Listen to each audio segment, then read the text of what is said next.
tukaona bwana isitupite tukakutana na shetani wa Yanga. Hii kwake kwanza imekaje supu ya ngamia? Kwanza bwana mambo vipi? Aisee, namshukuru Mungu kwanza, cha kwanza furaha ya kwanza inaonifurahisha ni kumpiga mfululizo mara 5. Makombe ishazoea, yapo mengi hapa Jangwani. Cha pili utani wa jadi. Wachezaji wote wa Simba waliosajiliwa wote ni mandazi. Leo nachukua supu ya ngamia, namchukua Ateba na watafuna. Huyu hapa ndo Ateba. Huyo mwingine. Huyu hapa ni Mpanzu. Alafu hapa kuna Kamara. Kuna Kibu Denis. Kwa hiyo leo nachukua supu na watafuna.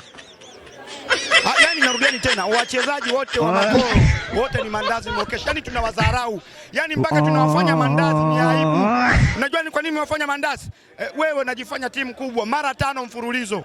Una kombe lolote mwaka huu, hata la nyanya una. Sasa hiyo ni timu ni vikerege, yani ni machura wale.